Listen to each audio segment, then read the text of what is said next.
Hello everyone, and welcome to Judy's Creations and Crochet.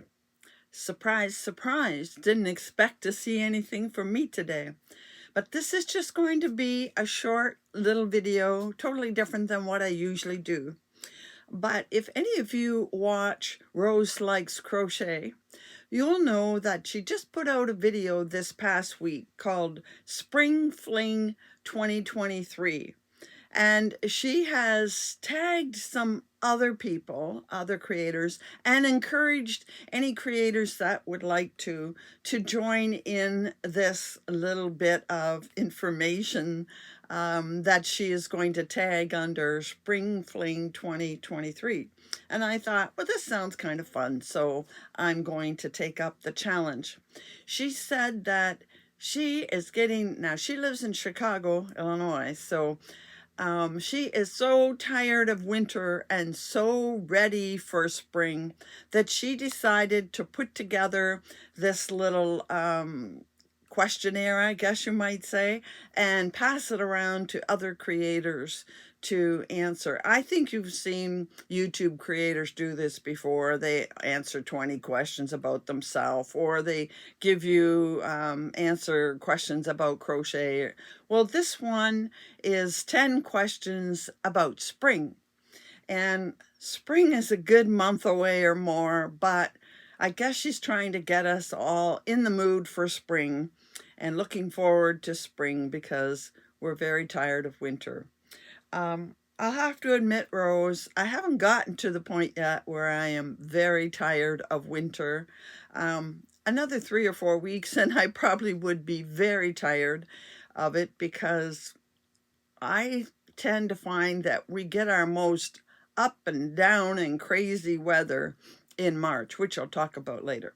So I am going to answer these 10 questions, and then I am going to tag a few other creators to join in. So these are the questions, and Rose came up with the questions that she passed on to us. She said, what do you like to do in the spring that you can't do any other time of the year? I just like once the winter's over to be able to get outdoors, but I can do that spring, summer, and fall. The one thing I do in the spring more than any other time, I guess, is I really enjoy the feeling of getting out and starting to prepare my gardens and plant the pots and things like that. And you don't do that all year, but you know, I'm just happy to get outside and start enjoying some summer weather. I like pulling out the furniture for the patio at that time of year. What is your favorite springtime flower? Now, this is also, I'm going to give more than one. Right off the bat, I would say my favorite springtime flower would be lilacs because I have lilac bushes at the front of my house, 2 small ones, and another one at the back of the house, and another one out front. You can tell I like lilacs. And I love to sit on the patio, and the smell wafts around the corner from the front to the side when I'm sitting there, and I love the smell of lilacs. But you know, my lilac bushes don't really blossom until late May or early June. Sometimes it's well into June. So I'm not too sure you would call that a springtime flower. It definitely doesn't bloom the rest of the year, so it's more spring than anything else. But I love the lilacs. And there is one other flower I want to put in here because they do come earlier. One of the first things besides the tulips and daffodils, one of the first things I get in my garden that actually kind of blossom are irises. I don't have a lot, and I don't know how much you know about irises, but they don't blossom every year. Somebody told me after I had them for a while that they're on a 3-year cycle. And I have one iris I actually split, and I had it two places in the garden that I absolutely love. I'm going to put a picture of it here. I haven't had it blossom for a few years, so I hope it's still alive there in the garden. And it is the deepest purple. It looks like purple velvet. And I just have to show you a picture of it. And I think that's one of my favorite flowers. I look for it every year to hope it's coming out that year. I haven't had it for the last at least 2 years, maybe 3, so I hope it's still there. We'll see. What is your favorite thing about spring? Well, my favorite thing about spring is it is heralding the beginning of nice weather, time when we can get outside and I don't have to wear my big heavy coat, winter coat, and flowers are blossoming, the trees are bursting in buds, and you see more birds. So I just like that renewal feeling of spring. Fall is my favorite season, so but spring isn't far behind. I like that it's the beginning, it's the rebirth of the year in my mind. What is the weather like in your area in spring? Now, you all know I'm from Canada, so you probably picture blustering cold winters and long winters into springs. And I've done this geography lesson before. I'm at this almost the southernmost tip of Canada, which is on a parallel with the northern border of California. So our winters are not as severe and terrible as you picture for Canada. And in fact, the area where I live is jokingly called the banana belt of Canada. March, though, is pretty unpredictable. I remember back when I was a student and even in my first years of teaching, March break, which is the middle of March, we'd be out 80-degree weathers, no coats, riding bikes, and beautiful weather. My sister's birthday's the first week of April, and she could have a birthday party outside. Not so anymore. March is very unpredictable. We can get short snaps of nice weather, nice, not wonderful, but warmer than the winter. And then we can have miserable weather, rain, even snow, ice. We have had snow. I think last year we had a little bit of snow in April. So one year I remember getting a day off school the 5th of May for an ice storm. So that just tells you the weather can be cold, quite long, and yet we can have very nice, beautiful, wonderful, mild weather in March and get out and enjoy the outdoors. But as time has gone on, March has become pretty unpredictable, wet and cold and miserable, and that usually goes in through April. We don't get the beautiful Aprils we used to get. All right, enough about that. When do you start your garden if you have one? Well, I think if you've been following me, you know that I don't have your typical garden. I am a hosta collector, so my gardens are all full of hostas, along with a few bushes in the front and some perennial flowers like the irises and Asiatic lilies, to name a few. So I don't really plant a garden in the spring. I work with my hostas all year, and I bring my hostas, the ones that are in the shed, and when spring comes, I'll give you a picture of what that looks like. I bring them out early May, but the only thing I plant every year is I still plant a few pots to put on my patio, and I have a couple that hang on my fence. They're like window baskets, but they hang on the fence. And back even before, when I used to do more in the garden, I still did more pots than plant in the garden. And typically that kind of planting that isn't perennials, my annuals, they are planted after what we call here in Canada the May 2-4 weekend. And it's a long weekend near the end of May. That is, the Monday is closest to the 24th of May, which is the Queen's birthday. So I don't imagine anybody else has that holiday except us. Although I know in the US you have Memorial Day that's very, very close. I think yours is a week later.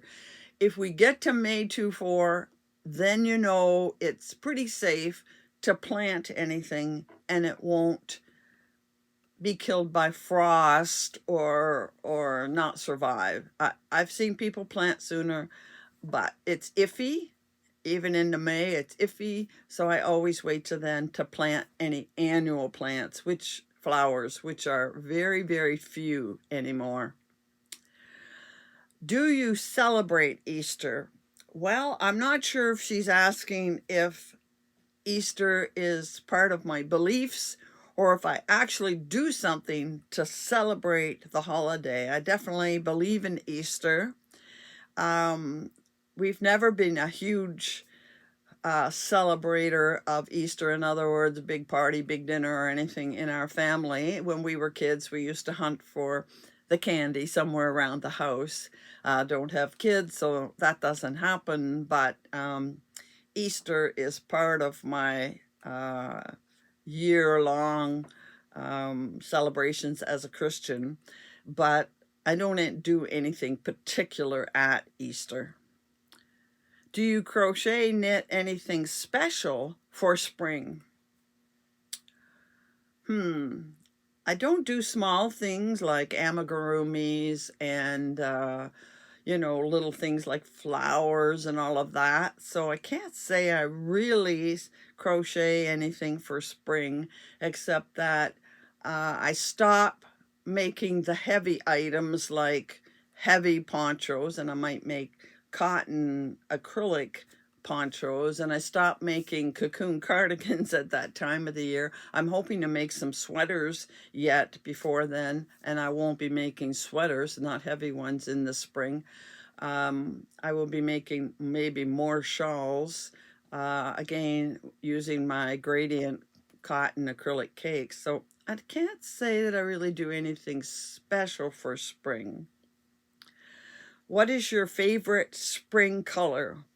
Well, spring doesn't change that. My favorite colors are blue and purple. This kind of purple is more of a spring color purple than some of the purples I wear. But when I go out to get some of my flowers, I'm always looking for purple flowers. That's why I have that beautiful purple iris, and I love lilacs. I get New Guinea impatiens, they call them, for my pots, and I'm always looking for purple ones or a nice bright fuchsia. That's the colors. I like spring colors, which are purples and pinks and pale blues and pale pinks. I like all those spring colors. Do you do spring cleaning? Well, I hate to admit it, but no, not really. Sometimes I get in a mood to clean out a few drawers or pick up something, reorganize something, but technically, no. And do you go anywhere for spring break? Well, as you know, I'm retired, so I have the equivalent of spring break all year long. So if I want to go somewhere, I can go no matter when.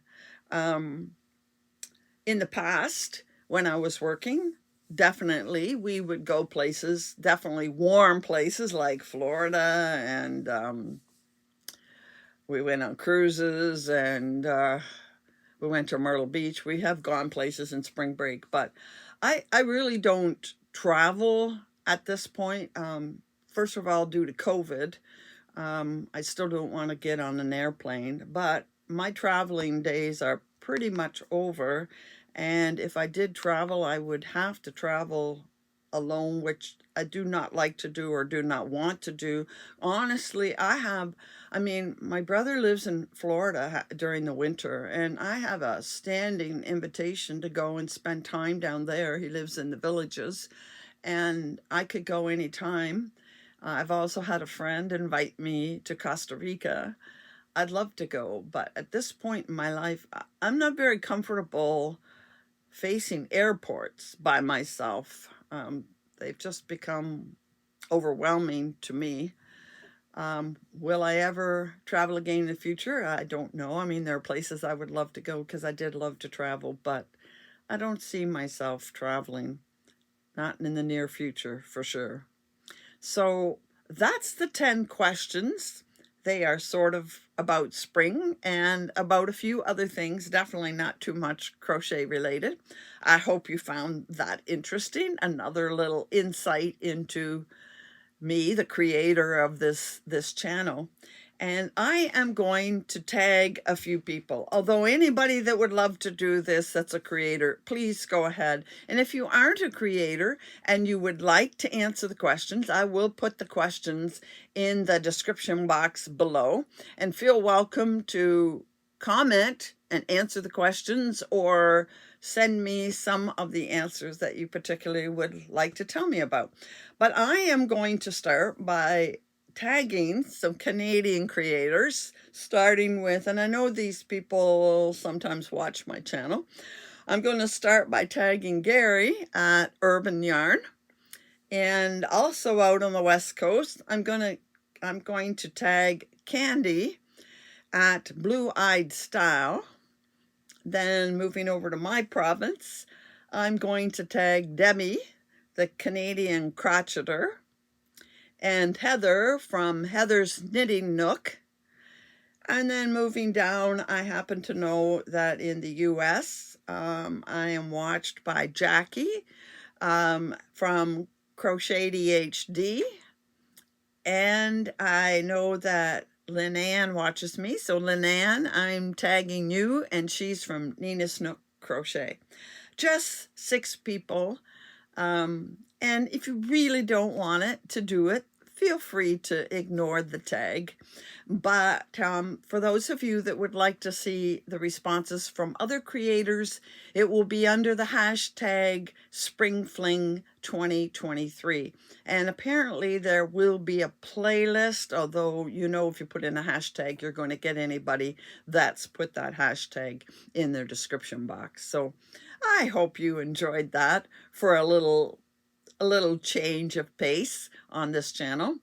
And I hope I'm going to see you back again on Thursday when we, you know what? I forgot something here. Oh, there it is. I hope I'll see you back on Thursday when we will be continuing on our study of Ravelry. And until then, happy hooking.